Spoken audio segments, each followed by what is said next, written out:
Nesse vídeo, vamos desmentir, com dados, fatos e números, uma das grandes mentiras que ao longo dos anos foi colocada na cabeça dos brasileiros. Uma mentira repetida 1000 vezes se torna verdade, ainda mais quando as pessoas não querem acessar aos números, que mostram a realidade. Pois bem, mostraremos que o PT não é apenas um fracasso hoje na política externa, institucional e principalmente no meu campo, na política econômica. Ele não é apenas um fracasso hoje, mas vamos mostrar como historicamente o PT sempre foi um fracasso. O caminho que o PT trilhou no Lula 1, no Lula 2 e obviamente nos governos da Dilma não poderiam trazer o sucesso perene e a longo prazo do Brasil. E o grande ponto é que a população paga sempre com inflação. Ontem, dia 1º de julho, o Plano Real completou 31 anos. E ao longo desse período, mesmo que o marco institucional no final dos anos 90 tenha permitido que a hiperinflação não voltasse ao Brasil, nós tivemos já uma perda do poder de compra do real de quase 90%. Ou seja, o que R$100 comprava em 1994, hoje compra pouco menos de R$12. Ou seja, somos nós pagando a política inflacionária de irresponsabilidade fiscal e corrupção ao longo do tempo com inflação. O caminho ele é perverso. Ou o Brasil muda ou nós pagaremos com mais inflação. Mas vamos entender como o histórico petista sempre foi um fracasso. São os dados. Vamos adiante.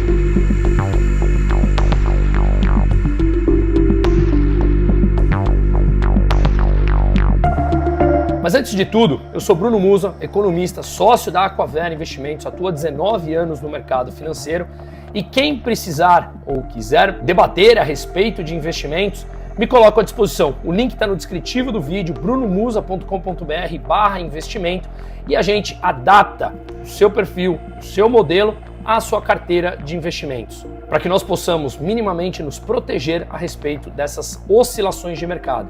E por favor, compartilhe o vídeo, se inscreva no canal caso ainda não esteja inscrito, dê o joinha que isso ajuda o YouTube a compartilhar para que mais pessoas recebam essa mensagem e obviamente ajuda nesse trabalho diário aqui. Muito obrigado. Bom, vamos adiante. Vou separar aqui então em 5 pontos principais pelos quais em números conseguimos mostrar que o PT ao longo dessas últimas 2 décadas, sempre foi um fracasso em números. Vale lembrar que no começo dos anos 2000, a China estava comprando absolutamente tudo.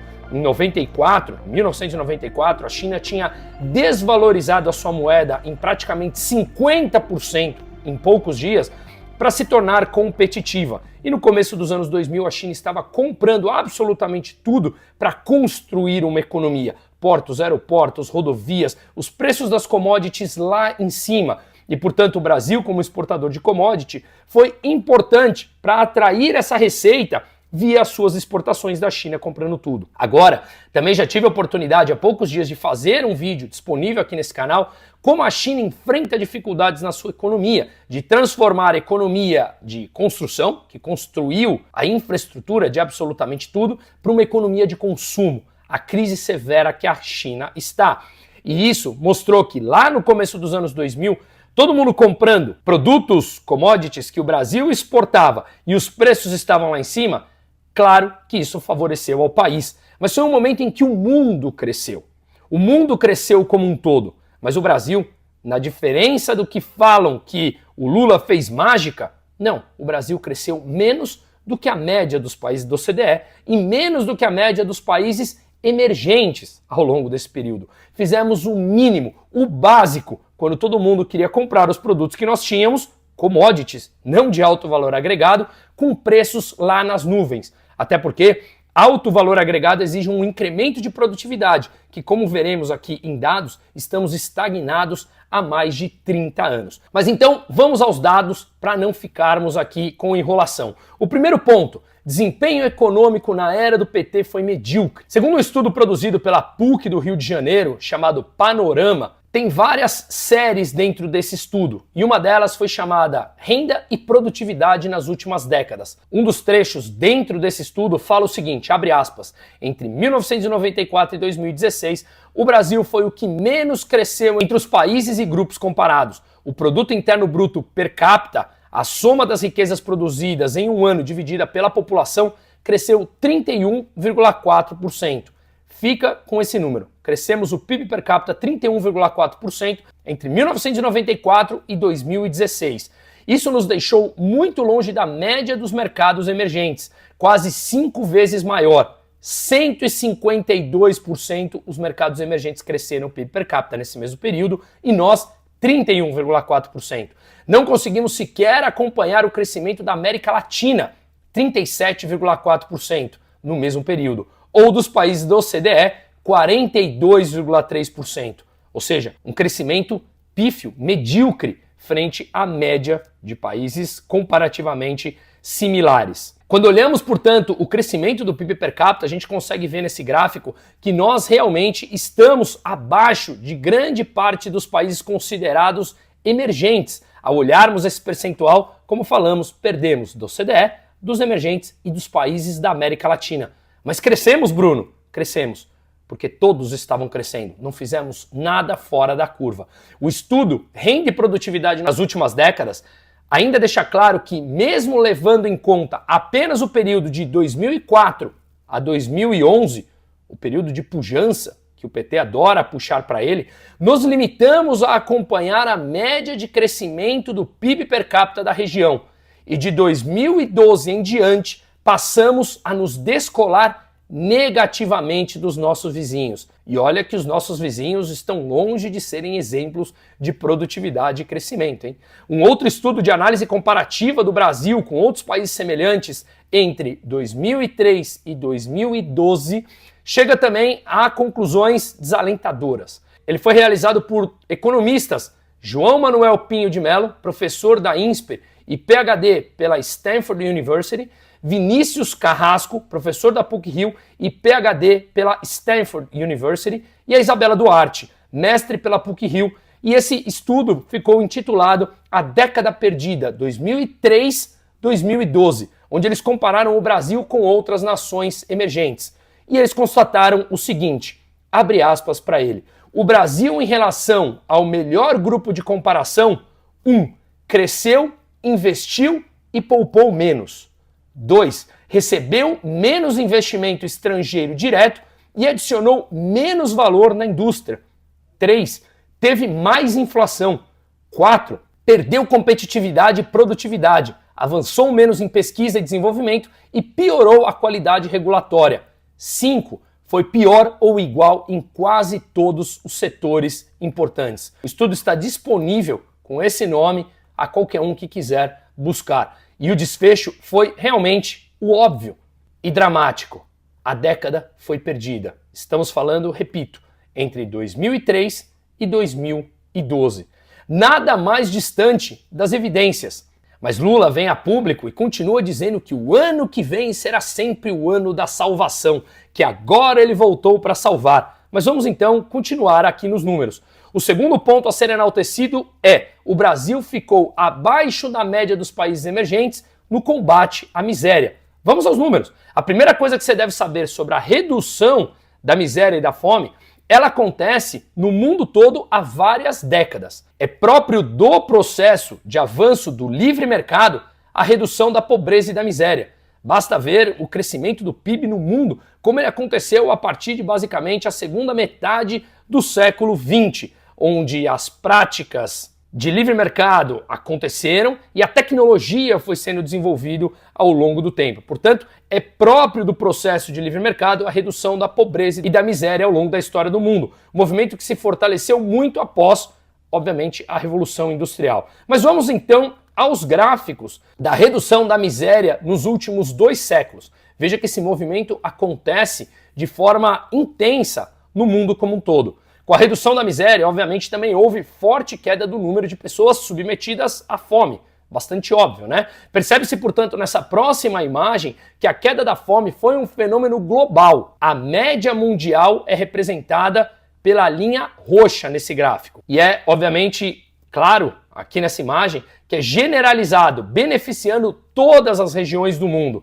com única exceção do Oriente Médio, representado pela linha verde, que vimos um incremento. Portanto, essa trajetória de queda acontecia no mundo e ela já vinha acontecendo bem antes do PT. Esse gráfico aqui está desde o começo dos anos 90. A gente já vê que, de novo, é prévio ao PT. Quando olhamos, portanto, a população vivendo na extrema pobreza nesse gráfico aqui no Brasil, essa queda também se intensificou bem antes do PT. Começou ali nos anos 80, teve um incremento em 85, 86 por conta da hiperinflação, atingiu um pico ali no final dos anos 80 e depois começou a cair de forma vertiginosa. Como vimos nos gráficos ao redor do mundo, aconteceu também aqui no Brasil. A outra coisa que é importante nós sabermos é sobre a miséria e a fome. Nesse período, o Brasil reduziu o número de pessoas em percentuais menores do que os demais emergentes. Repito, foi um fenômeno global e nós diminuímos a fome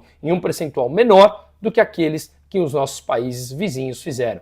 Tem até um editorial do dia 6 de maio do ano de 2018 da Gazeta do Povo falando o seguinte: entre 1994 e 2015, o Brasil reduziu de 16,5% para 4,3% a quantidade de brasileiros abaixo da linha da pobreza, seguindo de perto a tendência da América Latina. Ocorre que os demais emergentes, puxados pela China, reduziram essa mesma cifra em seus territórios de 33% em 1997 para 3,4% em 2013. Ou seja, os demais emergentes tiveram uma redução muito maior em um tempo menor. Realmente importante esse dado, que a gente consegue ver nessas linhas através desses gráficos. Terceiro ponto, durante o petismo, o Brasil foi medíocre no combate à desigualdade. Segundo um estudo feito pela Wealth and Income Database, a desigualdade não caiu no Brasil entre os anos de 2001 e 2015. Peguei inclusive uma matéria da Agência Brasil, o órgão oficial do Estado, quando o PT era governo em 2015. Desigualdade de renda no Brasil não caiu entre 2001 e 2015, revela o estudo. Conforme a análise do mesmo instituto, os dados colhidos entre 2001 e 2015, o Brasil foi o país com maior concentração de renda no topo da pirâmide. Veja que esse estudo foi elaborado por um economista chamado Thomas Piketty, que ele é bastante de esquerda. É simples ver, não é uma crítica, é apenas um posicionamento. E ele constatou isso em dados.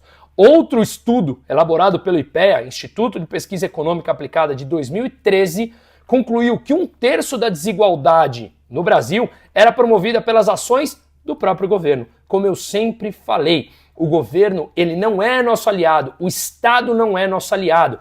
Ele suga grande parte da riqueza que todos nós produzimos para distribuir para eles. É uma distribuição de riqueza de todos em direção ao Estado, em direção aos burocratas que comandam o Estado. Tanto é que grande parte dos países, mais de 30, que tentaram taxar grandes fortunas, voltaram atrás. E hoje são 4 ou 5 países que mantêm esse tipo de política, uma vez que ela é completamente ineficiente. Portanto, conforme declarou o próprio IPEA no estudo de 2013, quem mais gera desigualdade é o próprio Estado. É bem verdade, obviamente, que por um coeficiente chamado Gini, um dos mais usados para averiguar a desigualdade nos países, o Brasil apresentou melhora no período dos governos do PT. Isso é verdade, como aconteceu no restante do mundo. Mas é aí que entra a necessidade de um exame mais em perspectiva, como eu sempre falo, ir além da manchete.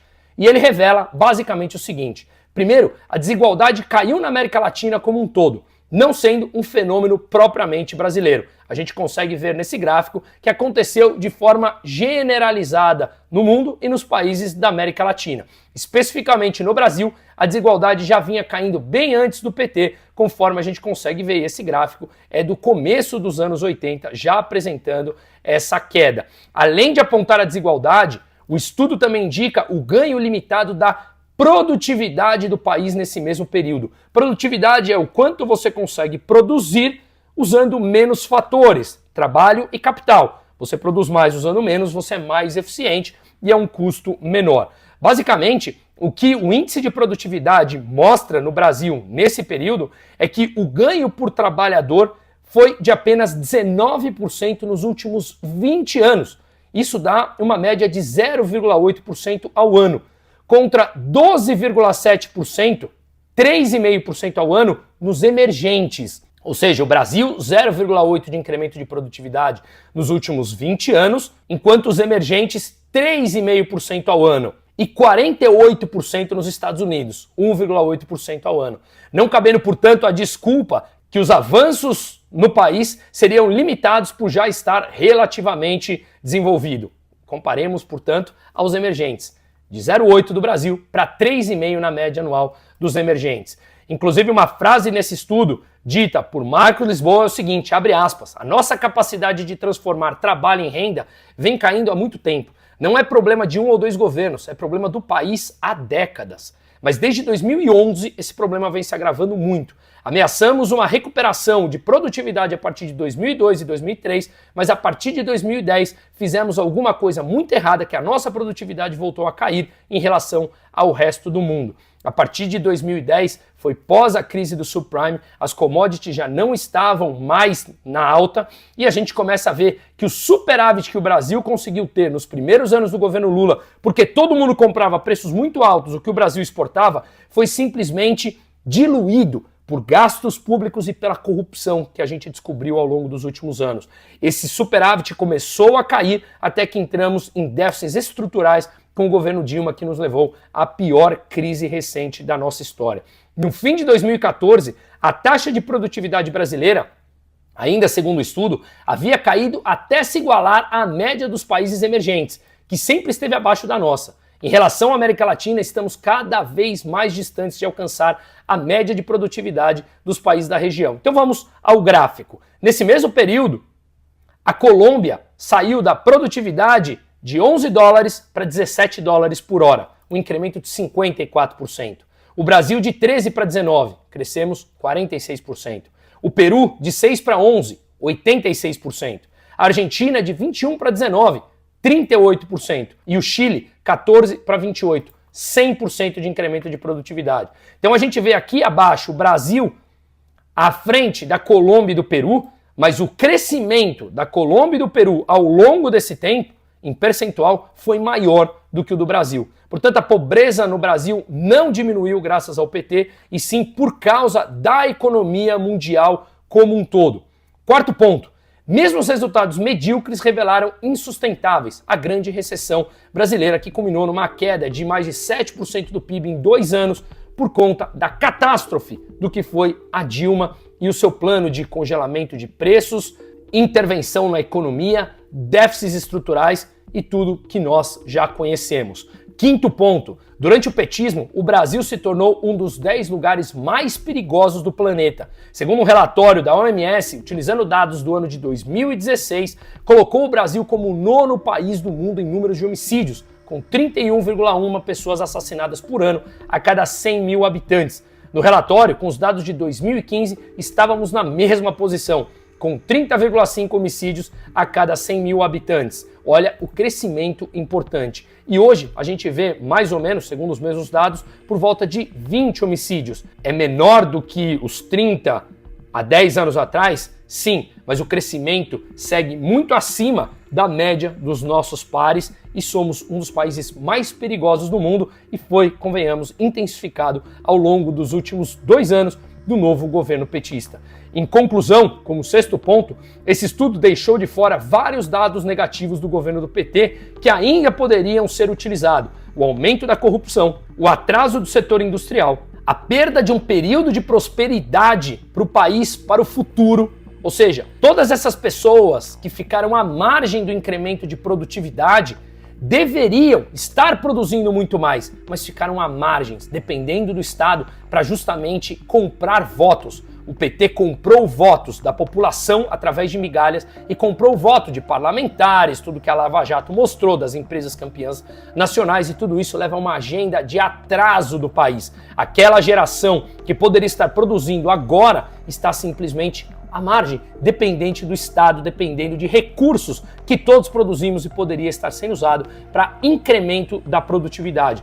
Além do mais, estagnação dessa produtividade, como mostramos, as relações promíscuas com ditaduras, que voltou à cena agora, mencionado pela própria The Economist, isolamento comercial, intervenção na economia e todo o caos que nós conhecemos. E o pior, ele vem a público dizer que provavelmente em 2026 será o ano da colheita. Ele está prometendo o ano da colheita há muitos anos. E quem vem colhendo são todos os teus amigos e o seu entorno promíscuo com corrupção que já foi descoberto e o STF anulou todas as condenações no Brasil, o país da vergonha. Portanto, o PT teve governos com resultados absolutamente medíocres no sentido literal da palavra, no sentido de ser bem mediano, bem próximo à média. Na verdade, um pouco abaixo do medíocre, além de imoral. Esse é o governo do PT. Espero que os números tenham ficado claros. Seguimos.